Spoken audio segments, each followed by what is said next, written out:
defined by the grip of the car at this speed.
For the next 8 minutes, we're going to talk about traffic. Why? Because it's fun to know things. For example, did you know the study of traffic flow is an insanely complex field of mathematics and civil engineering? I know nothing about either of those things, but since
Now if the car were to speed up a bit, to 50 miles an hour, it wouldn't be able to hold this tight loop. It would start to slide and drift outwards towards a larger circular path. And as it continues to get faster, the car drifts to wider and wider arcs.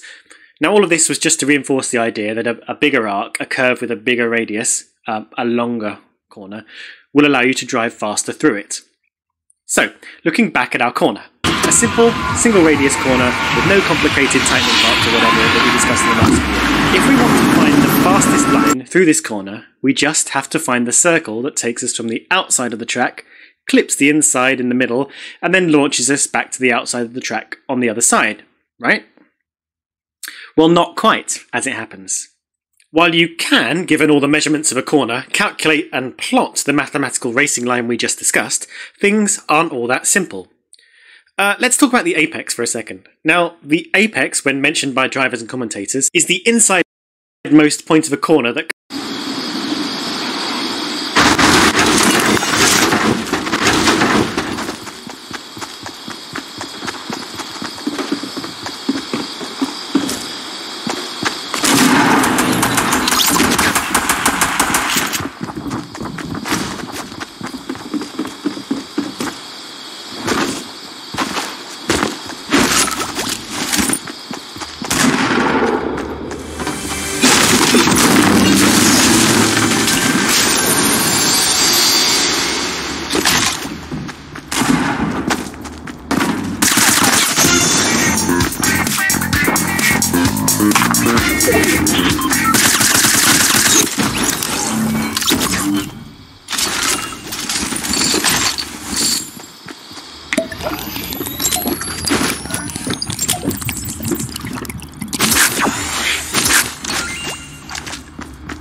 cars brush past on their line through. Our mathematical line will find the true apex, or geometric apex, the point at the absolute middle of the corner, and actually produce a symmetrical line through the turn. Hopefully we're all good so far. Now, while this racing line will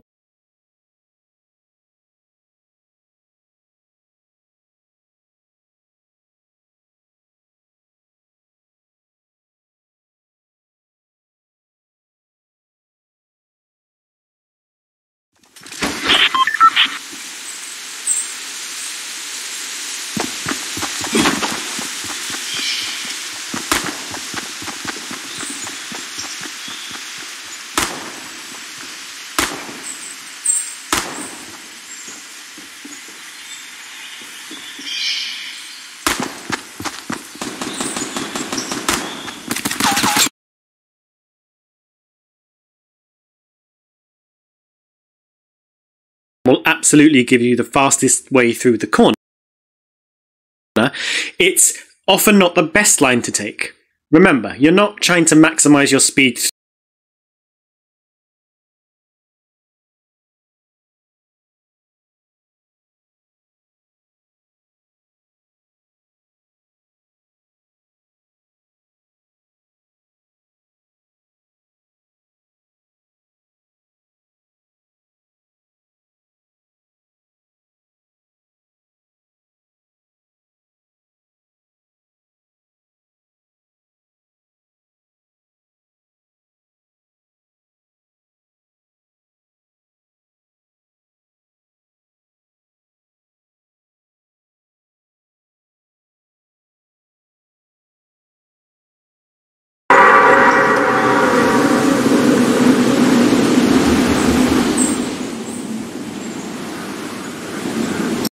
through one corner. You're trying to maximize your speed over the whole track, taking the corner as fast as possible between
point A and point B might actually be detrimental in getting to point C down the next straight.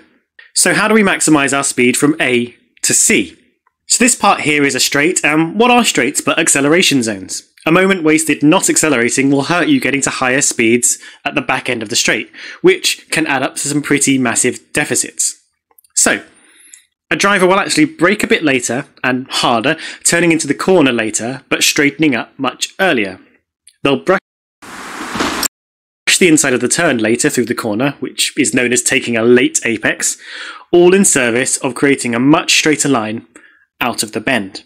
So now we're all good to go with hoofing out of the corner from this point, so we should be much faster by point C at the end of the straight. In our normal line, we're still straightening the car up all the way through here, so we're exiting the corner slower than when we took a later apex. Taking a late apex is increasingly effective the slower the corner. This is because you have a much bigger acceleration potential when starting from a slower speed than from a higher speed.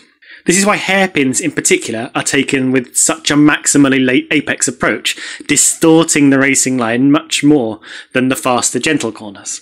Exit speed isn't everything though. You can flip what we just said on its head and go for an early apex if you want to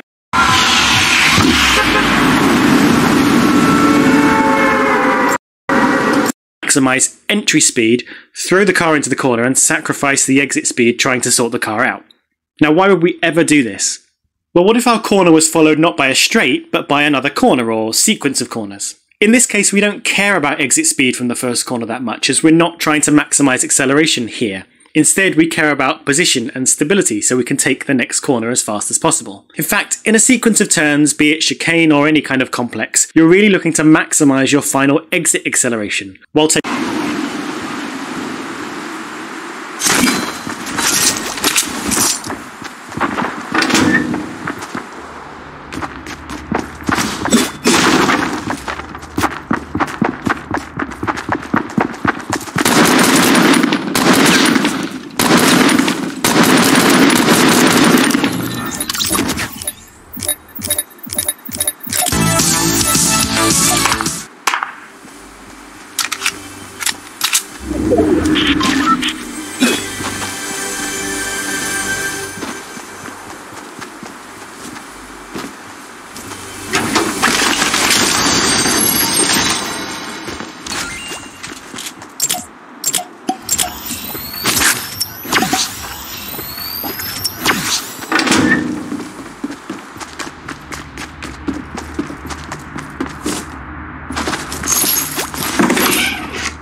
taking the fastest possible line through the middle of all the corners.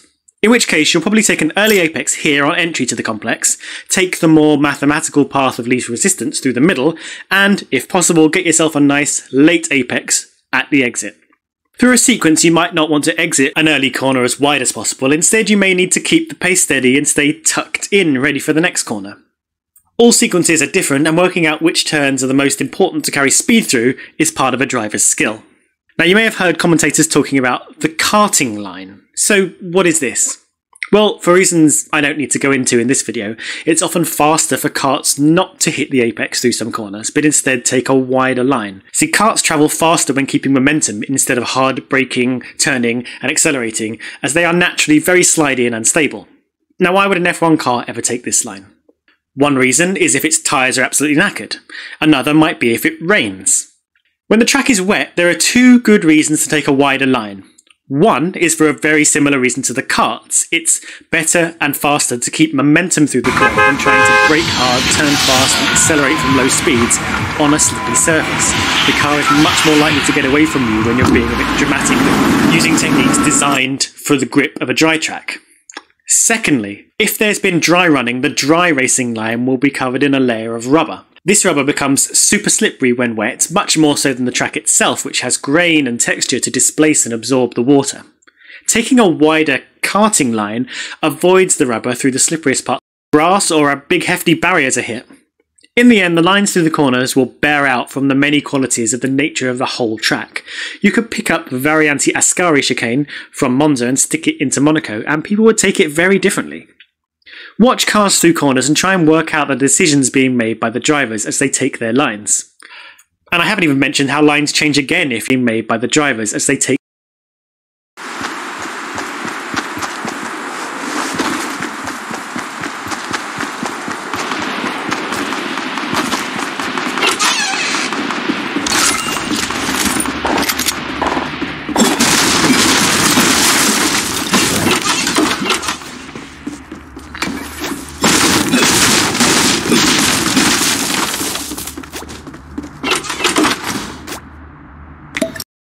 their lines. And I haven't even mentioned how lines change again if you're not on your own, but in a battle with another driver. But that's for another time. Thanks for watching this video. That wraps up our short...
Since we're on the internet, there's nothing stopping me from pretending like I do. Traffic is frustrating for everyone, but especially for those who are working to improve it. If you're an engineer and you're trying to figure out the best design for a building, you could eventually find your way to a solution, but if you're an engineer trying to figure out how to design roads for mass transportation, good luck. The amount of factors involved in the flow of traffic are practically endless. The reactions of individual drivers, the fluctuating population of communities, the activity level of various locations during any given time of day, motor vehicle accidents, road construction, road conditions, the city's budget, the weather. The list is long and our runtime is short. You get the idea. Perhaps the biggest headache for the folks in charge of road construction is the dreaded interchange, a road junction where you can access major highways through entrance and exit ramps. Highways are high speed, but eventually you need to get off of them, so that means slowing down. Interchanges are utilized to provide a safe method for cars to either get on the road or get off the road while avoiding the rest of the cars that need to keep going. Here's the problem though, intersections are terrible.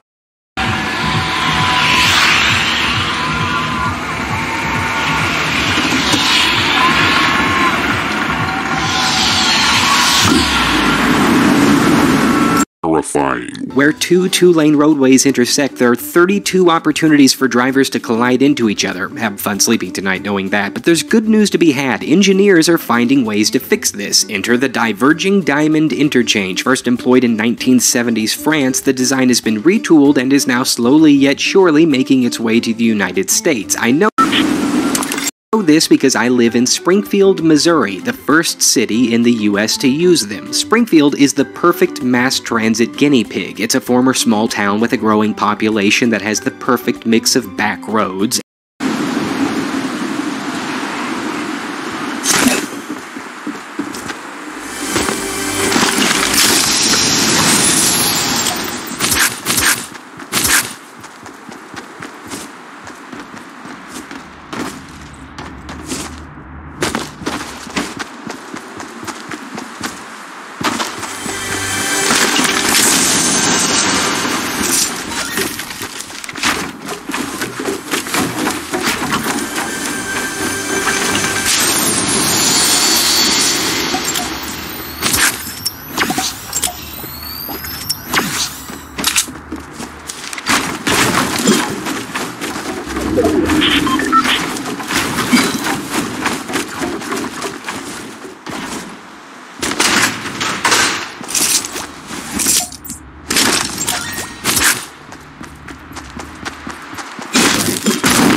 and multi-lane monstrosities. Traffic fluctuates depending on whether college is in session or not, and on top of that, being smack dab in the middle of Tornado Alley means our fair city can be used to test the latest and greatest traffic innovations against a variety of elements. The first diverging diamond interchange in America was opened here on June 21st, 2009 at Kansas Expressway and Interstate 44. If you're from around my neck of the woods, you know this area was notorious for backups during peak hours of the day, like 1 to 2 mile backups. Waiting 25 minutes or more was not uncommon, especially in the event of an accident. Today, thanks to the diverging diamond interchange, traffic moves through this area in a matter of minutes. In fact, the interchange was such a success story, Popular Science magazine featured it as one of the best new engineering innovations of 2009. Today, this interchange design has expanded to other trouble spots in the city, including National Avenue and James River Freeway, Kansas Expressway and James River Freeway, Chestnut Expressway and Highway 65, and Battlefield Road and Highway 65. Let's head out to this one and see how it all works. This is the intersection of National Avenue and James River Freeway, two high-traffic roads that have tons of congestion during peak hours, thanks in part to the nearby hospitals, which account for a large portion of Springfield's employees. This is what it looks like when you're driving down National and you cross over James River.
Taking a right onto the freeway seems pretty straightforward, but driving straight through involves crossing over to a completely different side of the road and heading down a windy path of windiness. All of this looks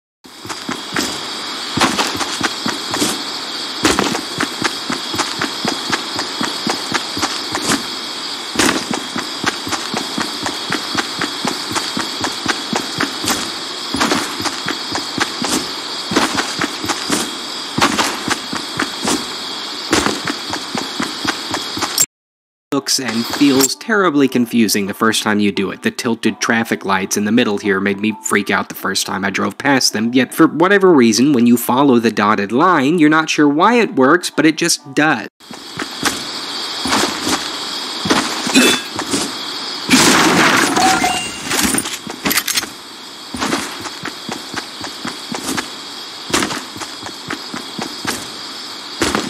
Things look like a convoluted mess of lines, lights, and barriers from the ground, but when you take to the skies, things become a bit clearer. Here's a quick mock-up of how things worked before the new system. Intersections were placed on either end of the entrance and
Exit ramps, which resulted in constant stops and traffic backups here, here, here, here, here, and here. The new system temporarily shifts the traffic into the opposite lane and allows vehicles leaving an easier way to exit, while the vehicles continuing down the road can move along at a steady clip controlled by traffic lights. This allows for two-phase operation at all signalized intersections. Cars no longer have to clear opposing traffic when making long turns, making things much safer. Long story short, the new system is designed to shorten the time you're stopped, and these barriers coupled with this lane design eliminate opportunities for car accidents. Check this out. Huge semi-truck takes the exit ramp onto National Avenue. Under the old system, the semi would either have had to stop at the intersection and wait for a green light, or if there was a designated turning lane, he or she had to stop and wait for room to make his or her turn, while having an obstructed view if other cars happen to pull up too far. This means the truck could be stopped for around 60 seconds or more, which would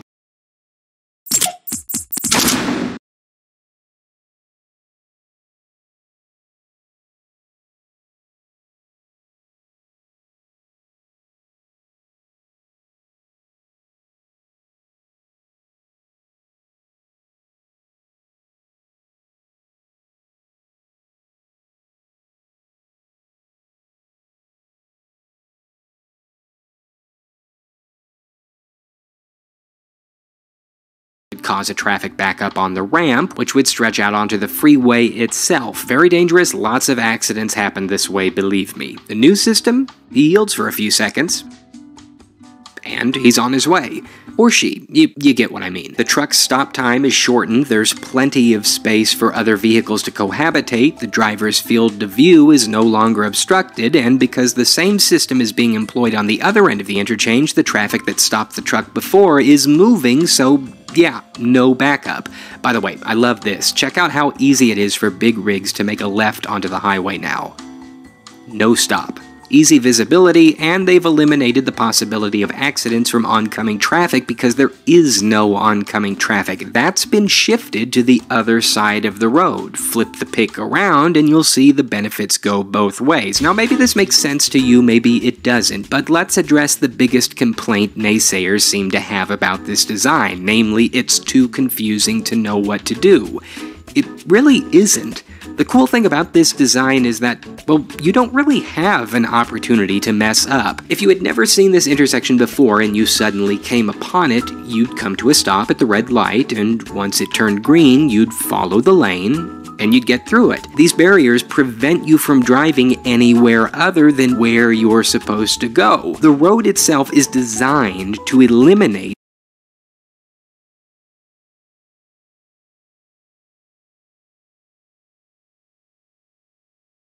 the chances of collisions. There are 32 potential accident spots at a regular interchange. This design lowers that to 14. Now, when the diverging diamond interchange was first proposed in America, it got a lot of flack from this guy, Charles Marone. a recovering engineer whose major complaint was that the design was ugly, unfriendly to pedestrians, and likely that it looked so wonky that more accidents would be caused by people who didn't understand how it worked than anything. In fact, he made this cutthroat video lambasting the design in 2011, practically forecasting its utter failure. Well, it's been 7 years, and rather than spawning the interchange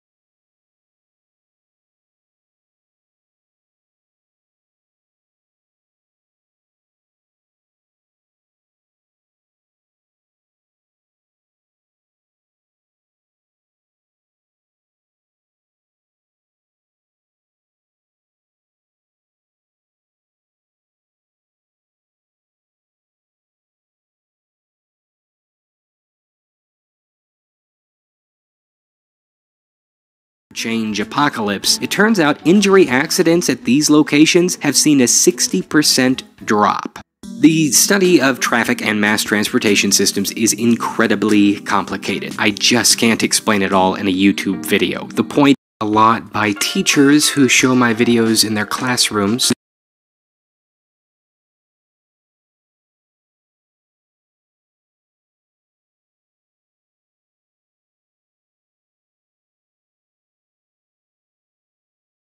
The purpose of this video is to understand the interesting financial situation Tesla is in and learn more about how a company's cash flow works in the process. This is the symphony. Tesla is burning money. In 2017, their business has produced a net loss of more than $2.2 billion. With a revenue of around $12 billion, that's a lot of money. It's more than an 18% loss margin. For comparison, Apple was operating their business at a 21% profit margin. But never mind Apple, even compared to its peers, that's still a rough showing. For Tesla, this kind of behavior hasn't been a one-time thing either. It's how they've run their business for years. How can a company that's been losing money for years even exist? The answer is cash. The reason that Tesla still exists is that while Tesla is losing money, they are never running out of cash. When you make a profit, you make money. Congratulations! You usually also get to fill up your cash bucket. When you make a loss, you usually will take from your cash bucket. Now here's the catch. Your cash may never ever go to zero. Ever! The definition of bankruptcy is not making a loss. You're bankrupt when you are out of cash. In fact, you can comfortably run your business at a loss for a while if you have enough cash in your bucket. But when you are out of cash, your business is dead. Dead, dead, dead, dead. So when we ask the question, when is Tesla running out of money? What we really mean is, when is Tesla running out of cash? There are 3 main pipes connected to a company's cash reserves. Each of these pipes has the power to give cash or take cash, depending on the situation your business is in. The first one is operations.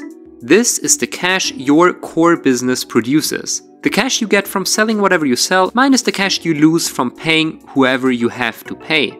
If you're a mature business with a decent profit margin, then operations is the #1 pipe that fills up your cash pile. Tesla's operations still lose them cash. And here's why. Every time they sell a car or a battery or a solar roof, they are paid by their customers in cash. And sometimes they even get the cash before they sell anything. And that cash is more than it costs Tesla to make these products. If you bought a $100,000 Tesla in 2017, it will have cost Tesla only $78,000 to make. But operations is more than just making your product. It's running shops, charging stations, doing research and development. Those are the costs that turn Tesla's gross profits into net losses. And even more important, turn making cash into losing cash. In 2017, Tesla had to take only around $60 million off their cash pile in order to run their operations. Given that these operations have produced a net loss of over $2.2 billion on paper, $60 million in cash is actually not that much. Then there's investments. Factories, headquarters, equipment, all these things cost cash. It's all the cash that, in the books, is not lost to costs, but transformed into other assets. A bit like this. For Tesla, this pipe has been the cash eater because Gigafactory. In 2017, investments claimed over $4.4 billion in cash. Last pipe, financing. This pipe is all the cash you get from lenders or investors in the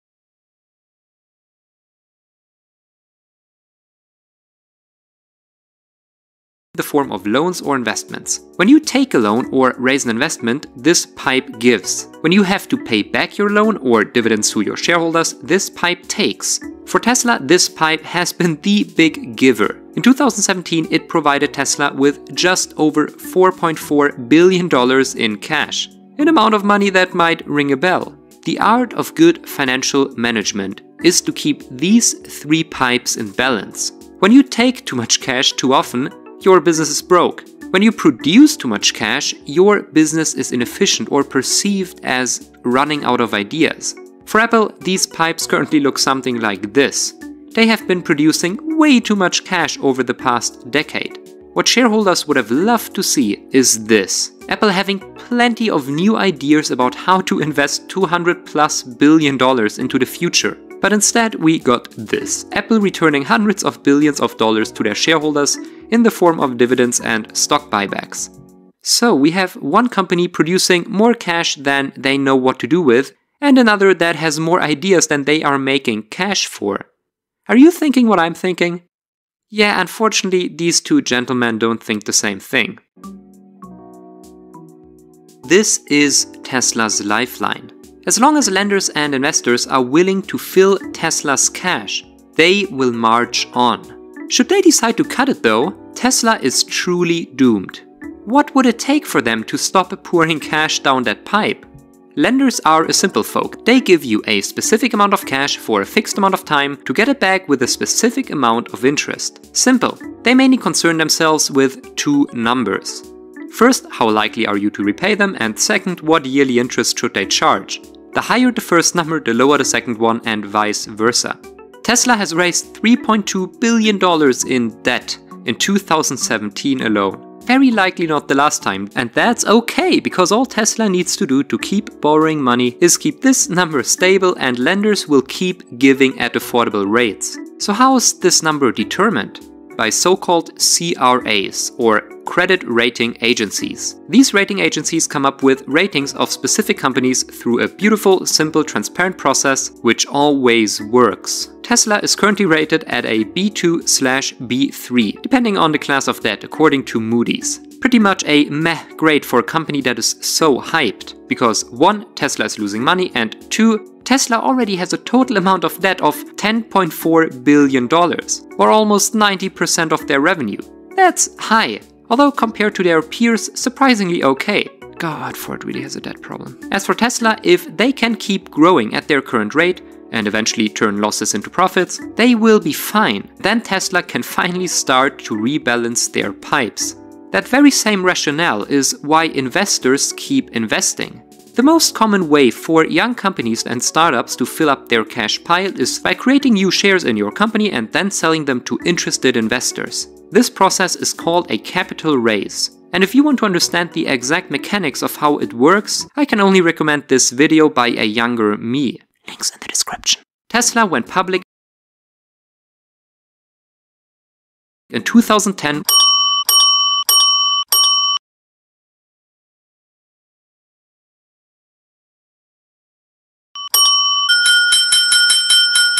Raising $226 million by selling new shares to stock market investors. That money didn't last them very long. Tesla has raised almost another $4.6 billion in cash from investors through more capital raises.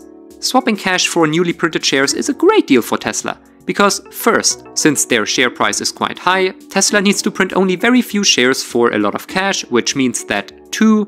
There isn't a lot of dilution for existing shareholders, and 3. Equity cash is free cash for Tesla, since you never have to pay it back, and Tesla currently doesn't pay dividends either. The reason investors are doing this deal is because, just like lenders, they believe in this. If things go well, lenders will get their money back plus interest, and investors will harvest the fruits of success. But if things go wrong, investors will lose everything, while lenders grab whatever assets are left. That's the deal. And it's a deal they're both willing to make, as long as there's Tesla's sales story. A few years ago, Tesla sold no cars. In 2017, they sold and shipped over 100,000 cars. In 2018, they will sell and ship however many cars they can from their pile of currently over 600,000 pre-orders. And since Tesla is making a gross profit on each car they sell, selling more is exactly what they need to do to become profitable overall. The carrot is right there. But to catch it, they need to deliver, produce more, get bigger, and for that purpose they are investing. So barring a catastrophe, like an exploding gigafactory or Elon Musk actually deciding to leave Earth altogether and finally live on Mars, Tesla's cash pipe is not running dry anytime soon. And even then it might not. The buckets will be filled with outside cash as long as there's the promise that one day sales can take over, and they might just make it. Tesla has proven its market, and with the highest customer satisfaction in the industry, they have proven their product. The vision is big and so are the costs, but nothing is more powerful than the right idea at the right time. And Tesla has landed this sweet spot. Many say it's an iPhone moment when people saw the future and there was no stopping it. And that's why Tesla won't be running out of money. It all starts with the vision, the project, the product, the service. No one has done it before. Unbelievable, it's so painfully obvious. Can you pull it off? Maybe. You're two friends, you are excited. Design a logo, design a name. All fun and games. Design the concept. Things get serious. You decide to make this a company.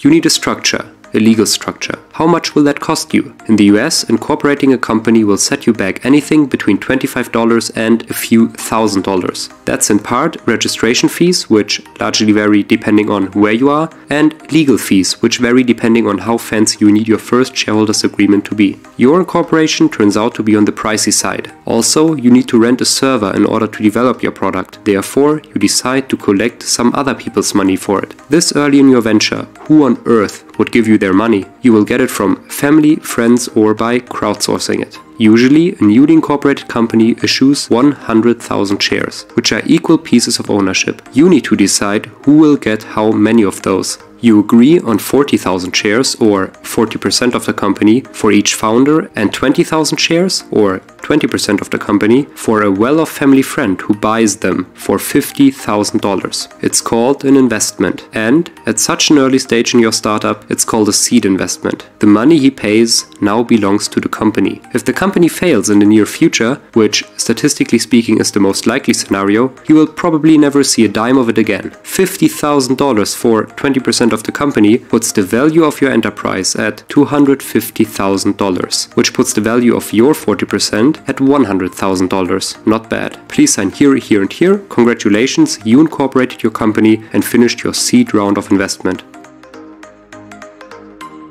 A year has passed. You're having a successful beta trial with customers. Time to hire a few more people. Rent not just a server but a small office space. The $50,000 of seed capital only got you so far. Time to collect your first big round of cash. You will do this in a so-called Series A round. You're looking for an investment of $1 million. This time you're contacting angel investors and venture capitalists, also called VCs. VCs are people who work for venture capital firms, which raise venture capital funds. They take other people's money, which they then invest into young, risky companies, such as yours. Angel investors are individuals who professionally invest their own money into young companies. Often they successfully sold their own startup many years ago and are now looking to support early ventures. You contacted a few VCs and angels. Some of them you found online, some you got in touch with via friends and colleagues. You sent them mails, you sent them a business plan. Usually they don't care much for the business plan. They want to see the team. Is it competent? The idea. Is it special? They know it's not easy. easy? What have you already achieved? Is it promising? What could you achieve? Can you dream big? You set up some Skype calls, a bit of small talk, a lot of business talk. Describe the vision, easy. You've done it countless times by now. They ask you tough questions. Have you heard of that other startup which does a similar thing? How are you different? You spark interest. You have second calls. You have third calls. You meet them in person. They might invest. Time to talk valuation. There is pre-money valuation and post-money valuation. The pre-money valuation of your startup is how you currently value it. The post-money valuation is the pre-money valuation plus the investment you're looking to collect. This is usually the one that you reference when you negotiate, because the investment divided by the post-money valuation equals to the investor's share in your startup. Investors want a low post-money valuation to get more for their money. You want a high post-money valuation to keep a larger share. You suggest a post-money valuation of $8 million. For the investor who would put in $1 million, this would mean a 12.5% stake in your company. A few weeks down the road, there are two offers on the table. One VC offers an investment of $1 million for a post-money valuation of $6 million. An angel investor you talk to offers to invest $500,000 for a $5 million post-money valuation. The offer of the venture capitalist sounds like the better deal, but the angel has great connections in the industry. It's called smart money. What do? You decide to go for both. You tell the angel that you have a standing offer of $6 million post-money valuation, but you would really love to have her on board. She agrees to invest at a $6 million post-money valuation. Great. How's the cake split this time? Let's do the math. Together, the VC and the angel will put in a total of $1.5 million into your business for a $6 million post-money valuation. This means that they will own 25% of the company. You, your co-founder, and your family friend used to own 100% together. With the new investors coming on board, you will be diluted. After the Series A investment, your cumulative share will only add up to 75% of the company. This dilution happens proportionally. Does this mean that you have fewer shares now? No. Here's how it works. Just like your company issued the first 100,000 shares when you incorporated it, it will now issue more shares for the new investors to buy. A company can create shares just like a central bank can print money. The total number of shares of the company just changes, while your number of shares remains the same. How many shares does the company issue? If 100,000 shares are now only 75% of the company, it means that 100% of the company will now be equivalent to 133,000 shares. Therefore, the investors receive 33,000 newly issued shares for their investment. Since they pay $1.5 million for their shares, each share is now valued at $45. Your 40,000 shares are now worth over $1.8 million. Congrats! This whole process of a company issuing new shares to receive cash is called a capital raise. If things go well, the Series A won't be the last capital raise of your startup. There will be a Series B, a Series C, a Series D, and so on. For each investment round, the company valuation will hopefully increase. Also, each time your company takes in new cash from investors, you will be further diluted. Remember how I said that your number of shares remains the same though? I lied. Actually, there will usually be stock splits along the way, which convert each single share anyone holds into multiple shares. Hence, your number of shares is doubled or tripled every now and then, along with everyone else's. The purpose of this and many other things that are determined in the term sheet are a story for next time. You don't care much for legal work anyway. Your primary interest is in growing your business, which is now on track to reach new heights. It has been 6 years since you founded your company. You have successfully completed 4 investment rounds since then. You launched your product by now. Guess what? Customers love it. You're a huge success. The big blogs write about you and whatnot. Most importantly, last quarter, your company has not been losing money for the first time. The business made a profit. Time for the exit. Exiting the company is investors' talk for selling their shares. Everyone who invested cash into your business since the beginning has been quietly dreaming about a big profit. The earlier they invested, the bigger of a risk they took, and accordingly, the bigger of a profit they will get if the company really takes off. There are usually 2 ways of exiting a company: selling to one of the big guys or offering it on the stock market. If you sell out to a big company, the investors will usually sell all their shares at once. You and your coworkers, on the other hand, usually won't. Whoever buys you needs you people to stay motivated to run the whole thing. Therefore, your shares will be transformed into shares of the company who bought you and then made available to you over time. This is called vesting your shares. If you leave early or you don't reach some milestones you agreed on, then you won't receive all your shares. The much cooler way to exit is to become big enough so that you will be able to sell your company's shares on the stock market. The process of doing this is called an initial public offering, or in short, IPO. What's an IPO? What's an IPO? I still don't know what an IPO is. Don't believe Martin Scorsese. How it works is painfully easy. In essence, an IPO is just another capital raise. Once again, your company will issue new shares, only that the investor who buys them this time is neither an angel nor VC. It's the public. The day you go public, your company dumps a bunch of new shares on the stock market. From then on, people can buy and sell them among themselves. Furthermore, you now hold tradable paper, almost as good as cash, the price of which goes up and down every day. You can sell your stock into the stock market at market price anytime, with the exception of IPO lockup periods, which are a topic for another time. You floated the shares at a starting price of $64 and they shot up to over $70 on the first day of trading. Due to stock splits you did along the way, you are now sitting on 10 million shares of your company. Your personal wealth is over $700 million. You could cash in, but do you want that? It feels like yesterday that you two just had a vision. Now, you're 1 in a million. There's a lot you achieved and yet endless things to do. Even though investors call it an exit, for many founders it's just the beginning. Of the Seas, an 1,188 feet long, 8,880 person, 18-deck, 7-neighborhood beast of a cruise ship that makes the Titanic look like a kayak. It cost $1.4 billion, but cruise ships only last about 25 years. 25 years of constant cleaning and maintenance, plus an enormous amount of food, fuel, fees, and employees. But tickets can cost just $60 or $70 a day, cheaper than most retirement homes and a bit more fun. So making profit, and quite a bit of it, means optimizing everything, from a ship's flag to its precise schedule. Like airlines, the business of cruising is one of low margins at extreme scale. Cruise lines are experts at finding clever ways to save money. Norwegian Cruises would even sail 1,100 miles into the middle of nowhere to avoid fines. They run a very tight ship.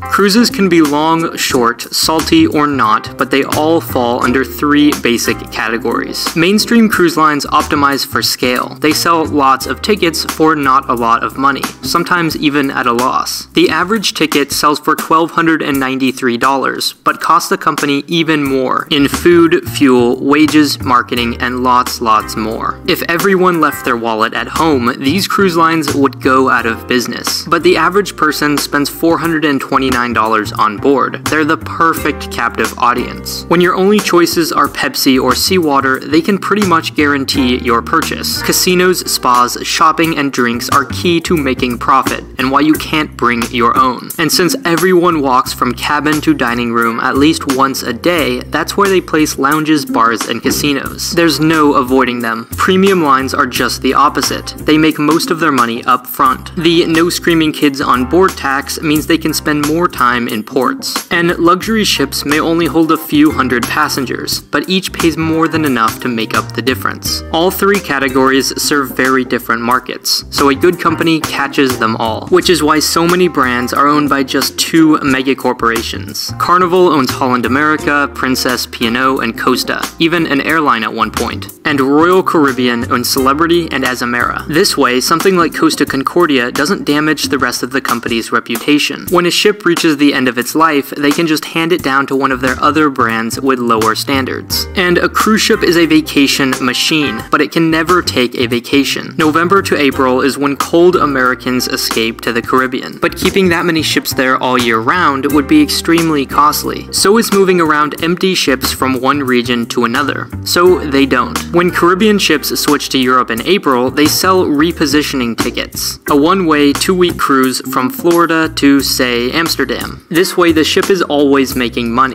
and when one cruise ends, the next begins. Turnaround day is a miracle of coordination. In less than half a day, 6,000 people exit the ship, and a hotel, restaurant, theater, laundromat, and theme park clean and reset as if nothing ever happened. When the ship arrives back at port early in the morning, the clock starts ticking. While passengers sleep, all their luggage must be carried ashore. Meanwhile, trash is dumped, crew members switched, fuel pumped, and a Costco of food and supplies loaded onto the ship. 70,000 eggs, 3,000 gallons of soda, and 15,000 pounds of potatoes. By 10:30, passengers are gone, and hundreds of housekeepers rush to clean all 3,000 rooms. Then paperwork needs filed, maintenance performed, towel animals folded, and lunch cooked by Mr. Fieri, all before new passengers arrive at 1. By 5 o'clock, the ship is on its way, whether you're on it or not, because the sooner it reaches international waters, the sooner the casino can start making bank. Gambling is already very profitable, but especially when it's unregulated, so don't go overboard. Ocean water is pumped in, desalinated, and sent to rooms, which, because surface area is so limited, are mostly interiors. But the real moneymakers are suites and balconies, so profitable that some ships have fake windows with virtual views, and the least desirable lower decks are reserved for the crew. There's one for every 2 passengers, but you'll never see them off duty. They work long hours for 3 to 12 months at a time, and they have to stay in their quarters when not working. And that's because a cruise ship can register in any country whose labor laws it prefers. Most ships fly a flag of convenience, usually Panama or Liberia, saving millions in wages. Pretty handy. It's why you might have a Barbadian maitre d' or Latvian housekeeper, but never a pricey American. The only problem is the Passenger Vessel Services Act of 1886. It says no foreign vessel shall transport passengers between ports in the United States. A cruise can take passengers from America to another country and then coincidentally those same people back to America, but never directly between American ports. So short Pacific cruises often stop in Ensenada. It's only 50 miles from the US, but on a 6,000 passenger cruise, it saves 1.8 million in fines. But for cruises to Hawaii, they had to get creative. Every week, Norwegian cruise ships going to Hawaii would take a 4-day, 1,135-mile detour to a tiny atoll with no running water or electricity called Taboran. But because they technically stepped foot in the Republic of Kiribati,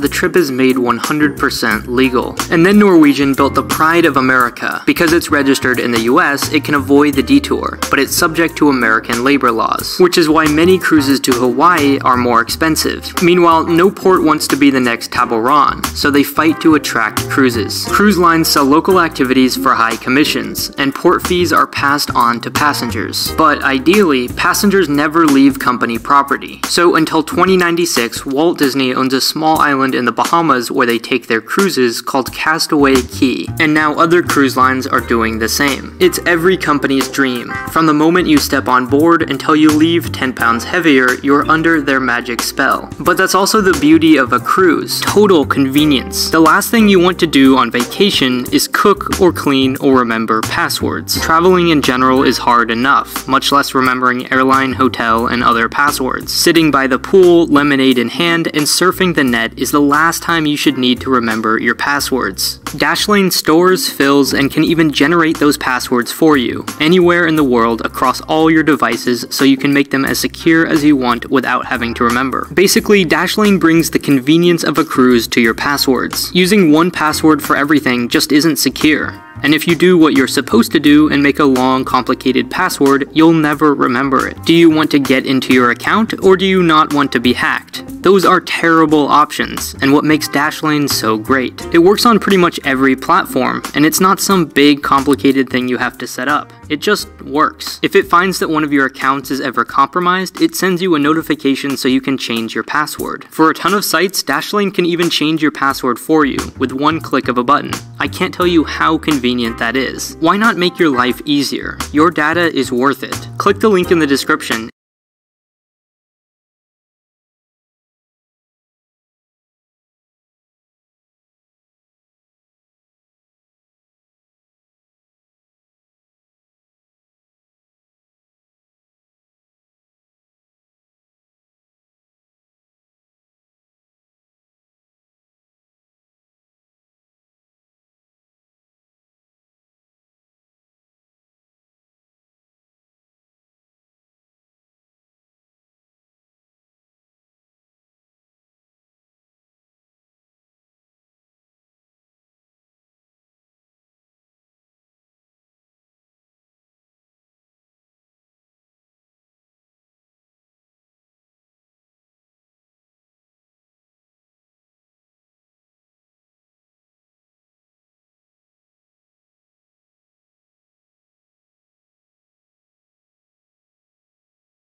and use the code YouTube2018, no spaces, for 10% off the...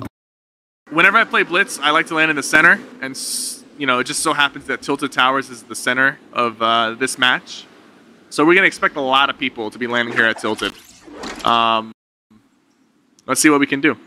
Yeah, there's like about 50 people landing here. So, do we land on this roof? Probably not.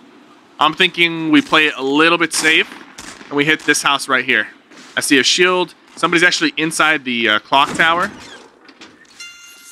Might be able to grab this pistol and push them. They're fighting inside, right inside here right now.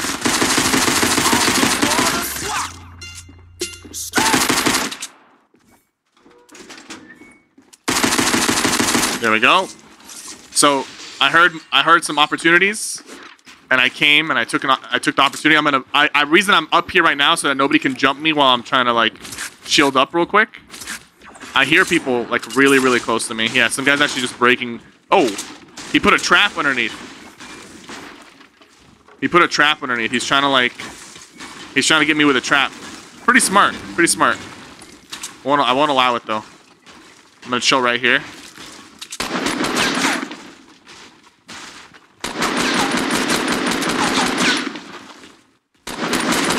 He probably thought I was all the way up top, so he was trying to break the platform. I was able to just like gun him down. He had no idea what was going on. Some guy's shooting me right outside. That's okay. I'm gonna pick up this green SMG. It'll do me better, anyways. I don't know if this guy's running towards us or not. But there's a chest down here. I'm gonna go for that chest. Every chest in Blitz mode, I think it gives you like 100.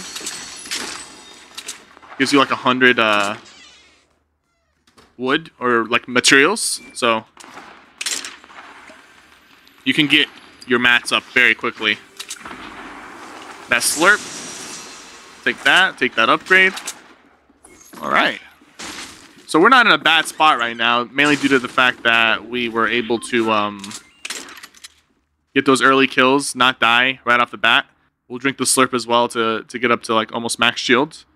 They lowered it to 60 apparently? Okay, I was not aware of that. Just waiting for the slurp to finish. There we go. Got some bandages. Let's just exit over the top. We have enough materials to fight. Got one hit on this guy. He's like playing extremely aggressive. He's already... There we go. Just had the high ground on him. We'll take the med kit. Big shield as well. I'll box myself in here just in case. Don't want to get sniped. So I heard some more shots over there, and you know, in Tilted Towers you don't need as many materials compared to other locations. Just because okay, this guy right here. I'm gonna push this guy and see like how aggressive he is with his shooting. Yeah, he's trying to like play defensive right here. I boxed him up right now. I'm gonna open up.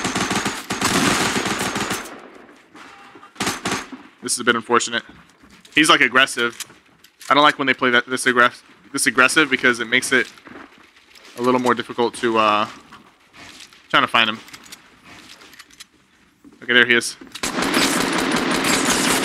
He's very weak right now. I'm gonna drop to the side. There we go. We just went over the top. That was a very easy kill. But when they're aggressive like that, it's a little bit harder sometimes to like mess with their heads, mind game wise. And that's kind of what you have to do if you feel like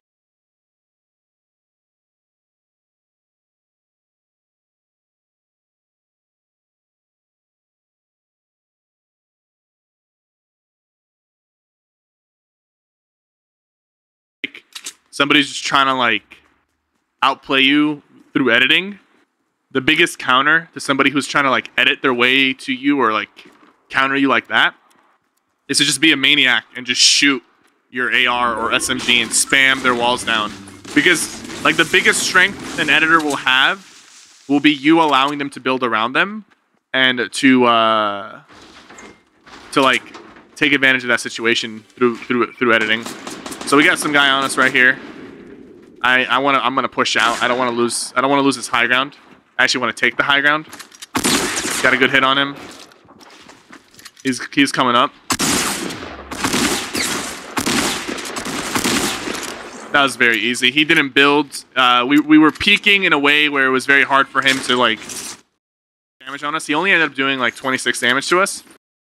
And he had full shields, full health. We managed to like take him down without taking too much damage. That's like the peeking strategy you gotta adopt in that situation, where you crouch to unpeak and then crouch back. So you crouch to unpeak, shoot, and then you crouch back to get back in cover. That way you control the tempo of that fight, and you're not really in a bad situation. So we only took 26 damage, and we did 200 damage to him during that fight. We got a grenade launcher, AR. Now, right now, I don't like the amount of materials I have. Most people we find will have materials because it is blitz mode. But if we get caught in a tricky situation, we won't have a lot of materials to work with. So we got to make sure we find somebody quickly and kill them. I do want to take the impulse grenades, but I'm gonna pass on them for now.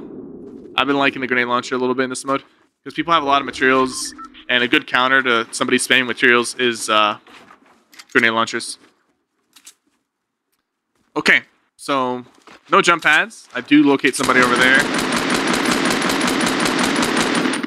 They seem like they know what they're doing. He's probably gonna come up here and like. Oh, he's actually setting up. This might give me the opportunity to push him, and I gotta push him quickly.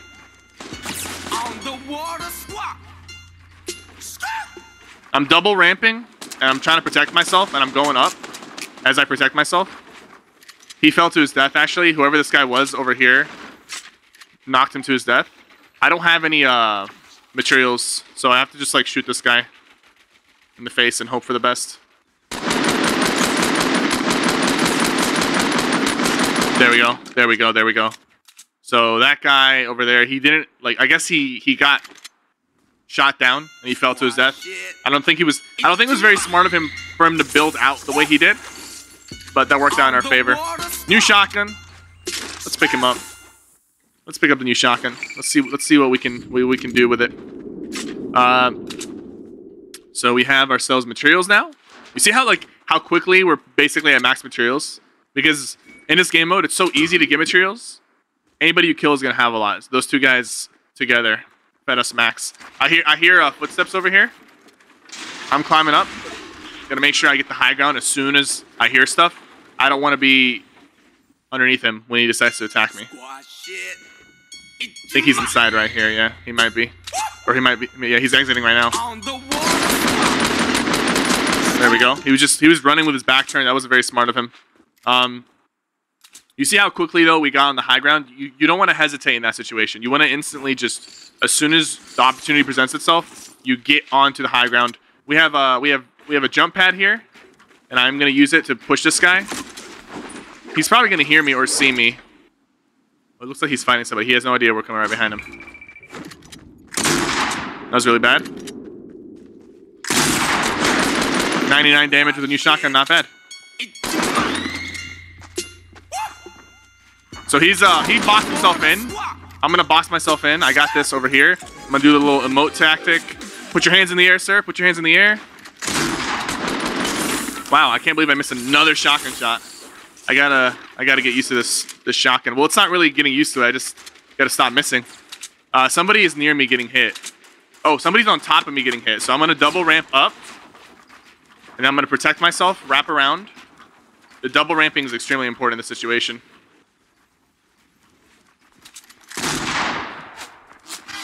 This guy on the side shooting me needs to stop.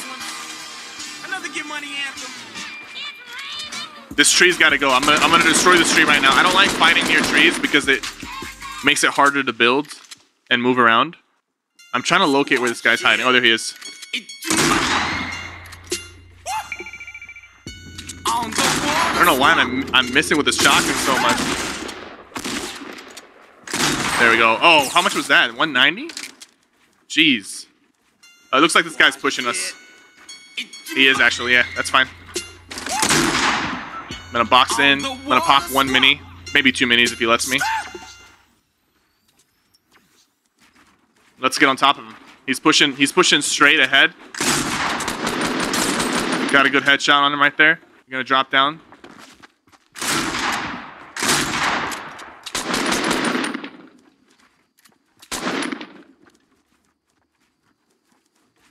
I'm gonna get over the top. I feel like I'm playing a little sloppy right now. I am. I don't feel like I am. I see him right here. Just waited for the right opportunity. I'm gonna fly back over here. We have a lot of jump pads in this game mode. You might as well use them. Let's pop one of these medkits. He was trying to... I put a wall up. I did the emote tactic. He tried to run away on the other side. He tried to edit out. I immediately shot him in the back. So right now, one thing I want to like critique myself on is my accuracy with my shotgun right now is a bit weird. You see how tight the spread on the shotgun is? It's extremely tight. It's extremely tight. So really, really tight. So one thing I got to make sure I'm doing is if I'm pretty close, it's not really necessary for me to aim down sight compared to like the tactical shotgun, for example, or even the pump. I don't even know. Does this have a tighter spread than the pump? It might.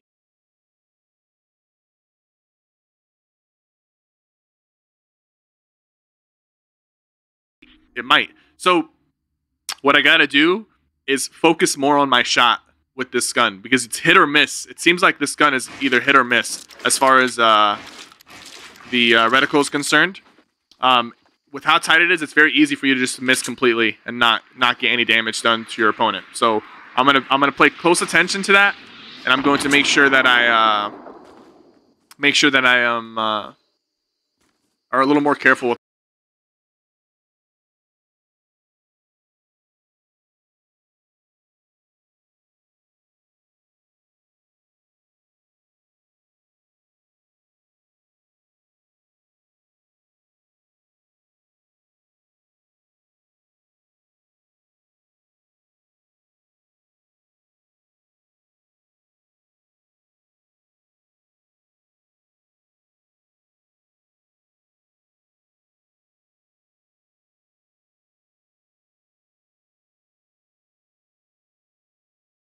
With my shot. I was wondering why I was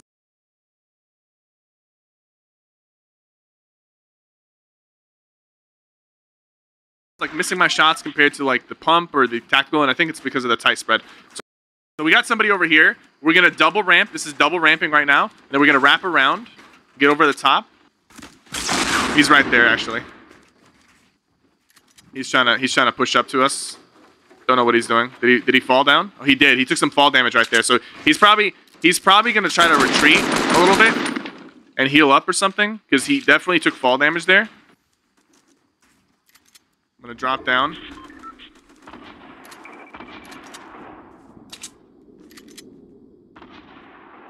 Is he in the back? Might be on the first floor actually.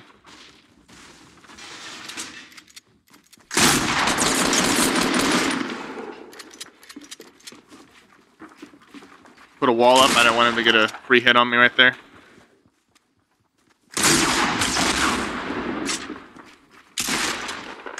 There we go. You see how this gun is extremely accurate. Like you have to make sure you're landing. You're actually aiming on them. So you got to focus a little bit more with this gun when it comes to aim. I see somebody over here, and I also see another person over there. So we're gonna ramp up a little bit, just a little bit, and then we're gonna follow this guy as he's ramping up to this ramp.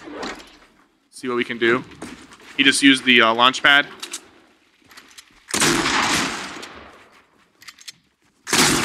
Good hit right there. Finish him off with some AR. He wasn't protecting himself. He didn't realize we were going to break through that. Gold scar. Don't mind if I do. 2 players remain. One's right there. Try to get a clean snipe on him. Probably not. Honestly, we're probably just going to have to push him. He hit me. He hit me once with the scar. I'm going to go ahead and get back up to 150. No reason not to in this situation. So, he's trying to throw nades. Oh, he's trying to throw impulse grenades. I'll cover them up because if he hits me with an impulse over here, it could be bad. Like I could go flying out. See if he'll peek me again. So he is peeking me, but he's not peeking me with a sniper rifle. So it seems like he's just. Oh, but you know what? I just realized his platform is based off of 1 ramp and 1 wall. Like his platform is 1 ramp and 1 wall. All I have to do is destroy that one Somebody's pushing him. Okay. If I destroy that, look. If I destroy that ramp, he's done. And some guy's right behind him, actually. So he's going to drop, and that guy behind him is going to take advantage of the situation. And, hit me once. That's okay. I'm just trying to take out that ramp. That's all at this point. That guy might actually just take out the ramp for him.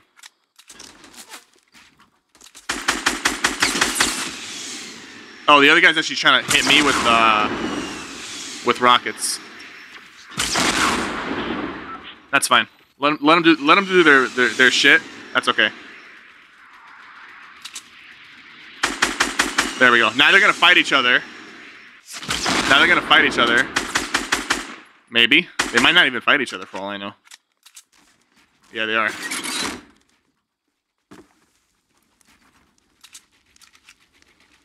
He boxed himself in. This guy's still trying to rocket. They're just, I guess they're working on me, but this storm is coming in fast. Look at that. That's gonna clean them up. And I'm in the good part of the storm. I'm able to just rain down on them. You see how fast the storm like clears up? This guy's pushing up to me, I think. I got my sniper ready. I got the high ground as well. Oh man, is this thing gonna close on us? No way. Oh wow. I didn't realize it closes from all the way there. Like there's no like there's like not the extra phase. That is crazy. We were just in the right spot at the right time. I don't know if those guys were teaming up. I don't think they were. I just think they saw that I had the advantage, so they wanted to take advantage of the fact that both of them were at a disadvantage. That's crazy. That storm moved so fast. They had no chance whatsoever. GG to those guys. Thank you guys for watching. This is my first Blitz educational commentary. If you enjoyed and you're watching on Twitch, make sure you follow the stream. If you are watching on YouTube, make sure you leave a like and subscribe and turn on notifications so you're notified when I upload more educational commentaries. My name is Cypher, and I'll catch you guys next time.